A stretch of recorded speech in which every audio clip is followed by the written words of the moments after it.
प्रत्येक महान प्रवासाची सुरुवात एका छोट्या पावलाने होते. काही माणसं जन्मता मोठी नसतात. परिस्थिती त्यांना घडवते, संघर्ष त्यांना घासून पुसून तेजस्वी करतो आणि शिक्षण त्यांना समाजासाठी दीपस्तंभ बनवतं. आज आपण अशाच एका व्यक्तिमत्वाचा प्रवास अनुभवणार आहोत. एका शेतकरी कुटुंबातील मुलगा, आईच्या कष्टावर वाढलेला विद्यार्थी, आजीच्या आशीर्वादानं उभा राहिलेला संशोधक आणि हजारो विद्यार्थ्यांच्या आयुष्याला दिशा देणारा एक यशस्वी प्राचार्य. हा प्रवास आहे प्राचार्य डॉक्टर एस गोरे सर यांचा. 1 जून 1966 रोजी शेटफळ तपकीर या पवित्र भूमीत एका बालकाचा जन्म झाला. आई नागरबाई, वडील श्रीमंत गोरे.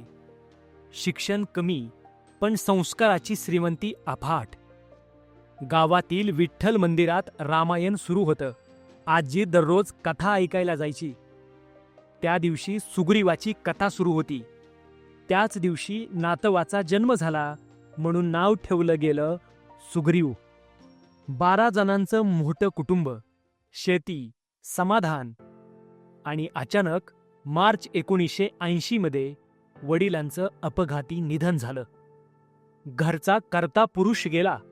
संपूर्ण संसार कोलमडला. पण एक आई खचली नाही. तिनं स्वतःमध्येच आई, वडील, गुरु आणि आधार ही 4ही रूपं जगली. दररोज पहाटे उठून आई डबा बनवत असे. बस नव्हती, रस्ते चांगले नव्हते. डबा सायकलवरून पंढरपूरला पोहोचायचा. ती भाकरी फक्त अन्न नव्हती, ती होती आईची माया, संघर्षाची ऊर्जा आणि स्वप्नांची शिदोरी. आज अनेक मोठ्या हॉटेलमध्ये जेवण मिळालं, पण आईच्या भाकरीची चव आयुष्यभर पुन्हा मिळाली नाही, असं आदरणीय सुग्रीव गोरे सर आवर्जून सांगतात.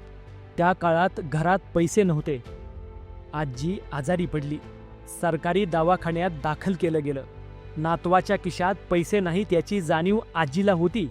आजीनं गळ्यातील लग्नातील शेवटचा दागिना काढला आणि म्हणाली, बाळा, हा मोड, औषध घे, पण एक गोष्ट लक्षात ठेव, लय शिक, लय मोठा हो. हीच वाक्य त्यांच्या आयुष्याचा ध्यास बनली. 1983 मध्ये SSC परीक्षा उत्तीर्ण झाले. KBP महाविद्यालयात प्रवेश घेतला. घरची परिस्थिती बिकट, मोठे भाऊ व्यसनाधीन, शेती उद्ध्वस्त. पण निराशा नाही, तक्रार नाही, फक्त अभ्यास आणि जिद्द. 1988 साली भूगोल विषयात आदरणीय गोरे सरांनी प्रथम क्रमांक मिळवला. 1990 मध्ये MA प्रथम श्रेणीमध्ये उत्तीर्ण झाले. 1992 मध्ये BEd, 1996 मध्ये MAd, 2004 साली PhD. शिक्षणाचा प्रत्येक टप्पा संघर्षावर मिळवलेला विजय होता. प्राचार्य डॉक्टर CS मोरे सर त्यांच्या आयुष्यात गुरु म्हणून लाभले. ज्ञान, संस्कार, मानवता आणि समाजभिमुख शिक्षण यांचं जिवंत विद्यापीठ याच गुरूंनी त्यांना दिलं. शिक्षक कसा असावा हे शिकवलं. पुढे पेन, माळशिरस, अकलूज आणि पुढे कर्मभूमी बार्शी. प्रत्येक ठिकाणी अध्यापन, संशोधन, प्रशासन यामध्ये स्वतःची वेगळी ओळख निर्माण केली. 1997 मध्ये पत्नी शैलजा यांच्याशी त्यांचा विवाह झाला. प्रत्येक संघर्षात त्यांनी त्यांना साथ दिली. PhD पूर्ण करताना घरची परिस्थिती कठीण होती. पत्नीचं गंठण गहाण ठेवावं लागलं, पण स्वप्न मात्र गहाण ठेवलं नाही. अखेर तो सुवर्ण दिवस उजाडला. 1 मे 2015 इतिहास घडला. ज्या महाविद्यालयात विद्यार्थी म्हणून शिक्षण घेतलं त्याच महाविद्यालयाचं प्राचार्य पद मिळालं. हा फक्त पदाचा सन्मान नव्हता, तो आईच्या कष्टाचा विजय होता, आजीच्या आशीर्वादाचा विजय होता. त्या दिवसापासून परिवर्तनाचा वेगळा प्रवास सुरू झाला. महाविद्यालयात अपूर्ण जलतरण तलाव पूर्ण झाला. इंडोर स्टेडियम पूर्ण झाले. संशोधनाला चालना मिळाली. राष्ट्रीय सेवा योजना सुरू झाली. ऑनलाईन शिक्षण यशस्वी झालं.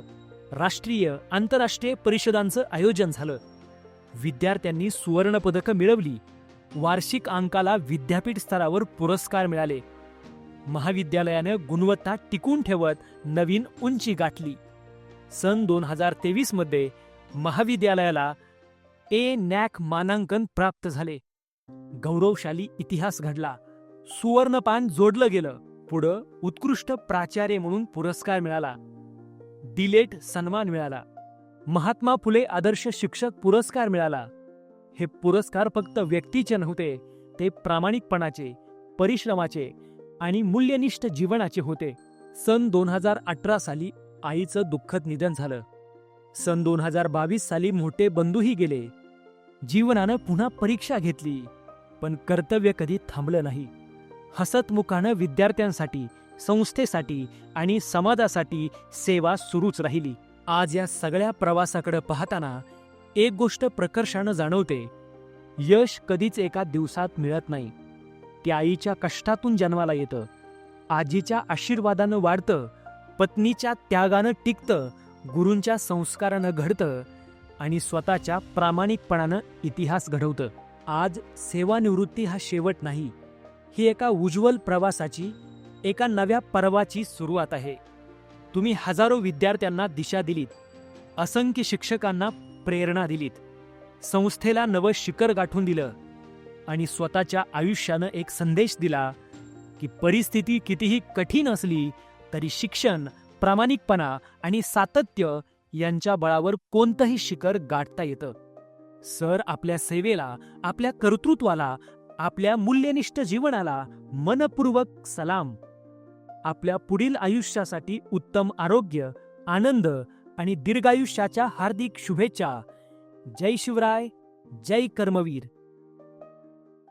छत्रपती शिवाजी महाराज व कर्मवीर डॉक्टर मामासाहेब जगदाळे यांच्या पवित्र स्मृतीस विनम्र अभिवादन. गेली 32 वर्ष मी शिक्षण क्षेत्रामध्ये काम करत आहे. शिक्षक, प्राध्यापक आणि प्राचार्य म्हणून मी काम केलेलं आहे. या कालावधीमध्ये मला अनेक विविध शैक्षणिक संस्थांचे सहकार्य मिळालं. विविध शैक्षणिक संस्थांमध्ये काम करत असताना संस्थेचे संस्थाचालक, अध्यक्ष, सर्व पदाधिकारी यांच्याचा माझा नित्यांचा संबंध आला. अनेक शिक्षण संस्थांचे माझे सलोख्याचे संबंध राहिले आणि हे करत असताना अनेक संस्थातून या ठिकाणी मी माझ्या निर्णयामुळे वेगवेगळ्या शिक्षण संस्थेमध्ये काम सुरू केलं. शेवटी 4 डिसेंबर 2006 रोजी कर्मवीर डॉक्टर मामासाहेब जगदाळे यांनी स्थापन केलेले श्री शिवाजी शिक्षण प्रसारक मंडळ बार्शी या ठिकाणी शिक्षणशास्त्र महाविद्यालयामध्ये एक अधिव्याख्याता म्हणून मी जॉईन झालो. अधिव्याख्याता म्हणून जॉईन झाल्यानंतर कर्मवीरांनी स्थापन केलेली ही जी संस्था आहे, या संस्थेच्या परिसरात आल्यानंतर एक मला वेगळी अनुभूती आली. त्यागानं समर्पित झालेली ही शिक्षण संस्था, या संस्थेमध्ये काम करताना मोठा उत्साह त्या ठिकाणी माझ्यामध्ये निर्माण झाला. मी प्राध्यापक म्हणून काम केलंच, त्याचबरोबर एक 10 वर्षाच्या अनुभवानंतर मी प्राचार्यपदी रुजू झालो. 1 मे 2015 रोजी प्राचार्यपदाची मी सूत्र हाती घेतली आणि त्यानंतर या ठिकाणी प्रशासकीय कामाचा मला अनुभव हळूहळू मिळत गेला. हे काम करत असताना संस्थेचे अध्यक्ष असतील, सर्व पदाधिकारी असतील, सदस्य असतील, या सर्वांचं मोलाचं मार्गदर्शन मला मिळालं.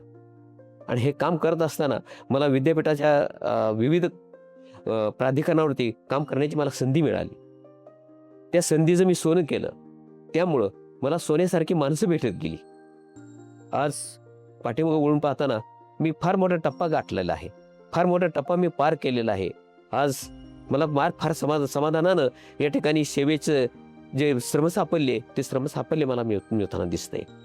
तुमच्यासारखी कित्येक माणसं जोडली गेली आणि ती माझ्याबरोबर कायमची जोडली राहिलेली आहेत. माझ्या जीवनाला परिपूर्णता प्राप्त झालेली आहे. धन्यवाद.